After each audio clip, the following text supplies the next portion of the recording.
Welcome into 9 News at noon. 2 of the 4 Americans kidnapped in Mexico are reportedly on their way back to the States. There are 2 people who reportedly survived the kidnapping in Mexico and are in custody of Mexican officials.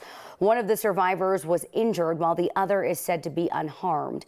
A source in Mexico told our NBC station in San Antonio that several raids were carried out in the town of Matamoros overnight as officials searched for the missing Americans. Mexican government officials confirmed this morning the 2 others who were kidnapped did not survive the attack. The investigation into the potential group responsible for this is still ongoing. The Boulder County case of a woman accused of murdering a postal worker is now in the hands of a jury after a week-long trial. The jury's heard from more than 25 witnesses. Devin Schreiner is on trial accused of shooting and killing her ex-boyfriend Jason Schaefer in October 2021. The prosecution argued she planned to murder her ex with the help of Andrew Ritchie, also known as AJ. They say Schreiner ambushed and shot Schaefer 3 times while he was on a postal route in Longmont. Just days before the shooting, she filed a request for additional custody of their child. The defense admitted she shot and killed her ex, but said she was corrupted by Ritchie, who had groomed her since childhood. The jury could return a verdict for Schreiner today, and as for Ritchie, his trial is set for September 18th. He is also charged with murder. Nearly 24 people face domestic terrorism charges after an attack at a proposed police training center in Atlanta, Georgia. One of the people charged is from Colorado. According to the Atlanta Police Department, Eric Nottingham is facing charges. Now, video from police shows people dressed in black throwing rocks, bricks, and setting construction vehicles on fire. That's what you're seeing right now, as well as throwing fireworks at police. Opponents of the training site call it Cop City and claim it would promote militarized policing. Only 2 of the 23 people charged with domestic terrorism are actually from Georgia. Some Denver Public Schools employees say they heard about a major data breach at the district on the news and not directly from the district. The district found out about the breach on January 4th, but just notified people impacted with a news release on Friday, along with letters sent out in the mail. Things like names, social security numbers of current and former employees, fingerprints, and bank account numbers were stolen. High school math teacher Liz Fant says she first heard of it on the news. I'm very disappointed that DPS did not reach out to all employees as soon as this happened to protect us and show that they value us. But there was no mention of any of our personal information being compromised. Law requires people be notified no later than 30 days after a breach is discovered, with exceptions for certain law enforcement needs. In a statement, DPS says it complied with the state, saying it completed its review February 8th and sent a letter within 21 days. The district also pointed out a notification sent to staff in mid-January requiring employees to reset their passwords. Districts also have to notify the Attorney General's office no later than 30 days after the breach is known. The AG's office was notified 44 days after DPS found the breach. They said they're looking into whether they need to investigate that delay. After a wet and cloudy morning, right now still seeing some gray out here, but conditions we could say have improved a little bit.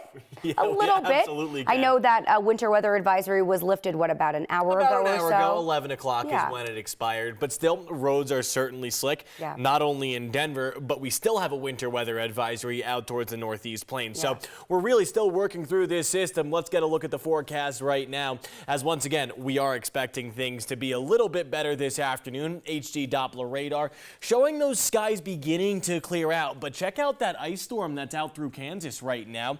It's just to the south of Colby, pushing into Wichita. That's what some portions of Colorado were dealing with. Meanwhile, the winter weather advisory for today is still in effect for the eastern plains. This lasts up until this evening, or this afternoon rather, between 1 and 2 o'clock. Look for about 1/10 of an inch of ice, and while that doesn't sound like a whole lot, it certainly could do continued damage, especially along the I-70 corridor. On top of that, we have a red flag warning in effect for south central Colorado. Gusts up to 45 miles per hour for the San Luis Valley. Currently, temperatures in the upper 20s and lower 30s, 31 degrees in Denver, Lyman and Lamar, upper 20s and lower 30s too. Here's your forecast for today. Temperatures topping out in the upper 30s, nearing 40 degrees. And here's what we need to know moving forward. Very, very dreary with some patchy freezing drizzle. Of course, that's going to be ending this afternoon. Could even be getting light snow tomorrow night. Details coming up. Thank you, Greg. We'll check in with you again soon. Last night, Denver City Council approved $17.8 million to spend on homelessness in 2023. That's just over 1/14 of the city's total budget. One place this money is going toward is shelters, specifically designated campsites. They've given nearly 500 people places to stay over the last few years, and now they have the money to stay open for an extra year. This money will keep sites open through the end of 2024, and most of it comes from the federal government. Denver first started the so-called safe outdoor spaces back in 2020, and it was all in response to the pandemic. They filled empty spaces or parking lots with tents as an alternative to traditional shelters. Now the group that runs the site's Colorado Village Collaborative wants to focus on longer-term planning. It's better to have the longer term leases because then we can do more with the money.